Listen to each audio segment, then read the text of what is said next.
వరిధాన్యం పండించడంలో తెలంగాణ రికార్డు సృష్టించిందన్నారు మంత్రి వివేక్ వెంకటస్వామి. కాళేశ్వరం ప్రాజెక్టు నీళ్లు లేకున్నా పెద్ద ఎత్తున పంటలు పండాయని చెప్పారు. దేశంలో ఎక్కడా లేని విధంగా రేషన్ షాపుల్లో సన్నబియ్యం పంపిణీ చేస్తున్నామన్నారు. మంచిర్యాల జిల్లా చెన్నూరు మండలం శివలింగాపూర్ గ్రామంలో సీసీఐ పత్తి కొనుగోలు కేంద్రాన్ని ప్రారంభించారు మంత్రి. గతేడాది పత్తి కొనుగోళ్లు నెల రోజుల పాటు పొడిగించేలా ఎంపీ వంశీ కేంద్రంతో మాట్లాడారని గుర్తు చేశారు. ఈసారి కూడా ఎకరాకు 12 క్వింటాళ్లు కొనుగోలు చేసేలా చర్యలు తీసుకుంటామన్నారు మంత్రి. రైతుల సమస్యలు పరిష్కరించడంలో ప్రభుత్వం ముందుంటుందని చెప్పారు.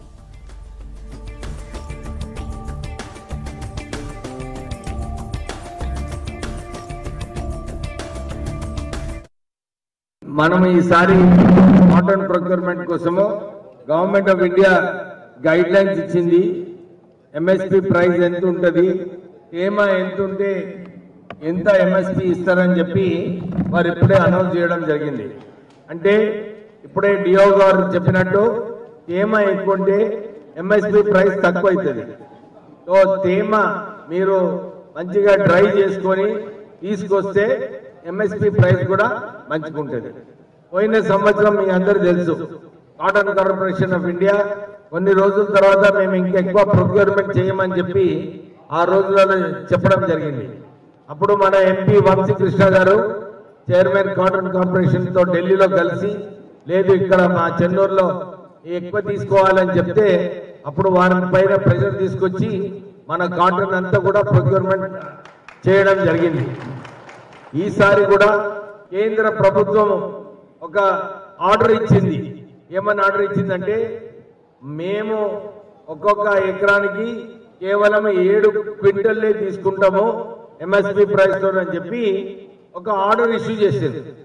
అయితే తుమ్మల నాగేశ్వరరావు గారు వారికి ఉత్తరం రాసిండ్రు, కాదు ఇది సరిపోదు, మాకు పోయిన సంవత్సరం ఏదైతే 12 క్వింటల్లు ఎకరానికి తీసుకున్నారో దాని ప్రకారంగానే మీరు మళ్ళీ ఈ సంవత్సరం కూడా తీసుకోవాలని చెప్పి తుమ్మల నాగేశ్వరరావు గారు ఈ ఉత్తరం రాయడం జరిగింది. కానీ నేను కూడా కేంద్రం మన ఎంపీ గారితో అక్కడ ప్రెషర్ పెట్టి ఇది సరిపోదు, మీరు 12 క్వింటలే ప్రొక్యూర్ చేయాలని చెప్పి వారిపైన కూడా ఒత్తిడి తీసుకురావడం జరుగుతుంది. కొన్ని విషయాలలో మన రైతులు కూడా అర్థం చేసుకోవాలి, ఏది కేంద్రం పరిధిలో ఉంది, ఏది రాష్ట్ర పరిధిలో ఉంది, మనం అది ఆలోచించుకోవాలి. లేకుంటే ఒక్కోసారి నేను చూసిన అందరూ కూడా ఏది ఏమైనా కానీ ఎమ్మెల్యేనే రెస్పాన్సిబుల్ అని చెప్పి నన్ను సోషల్ మీడియాలో ఏదో ఒకటి పోస్ట్ పెడతా ఉంటారు.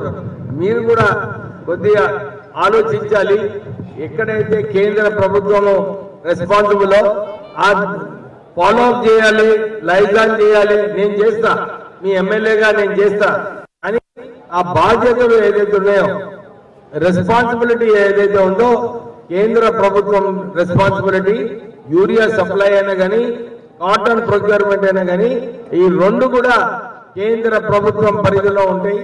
వాళ్ళే ప్రొక్యూర్ చేస్తారు, వాళ్ళే రెస్పాన్సిబుల్ దానికి. అయితే మీ అందరికీ నేను భరోసా ఏం ఇస్తున్నానంటే, మా తరఫున రాష్ట్ర ప్రభుత్వం తరఫున ఏ కోన కూడా విడిచేది లేదు.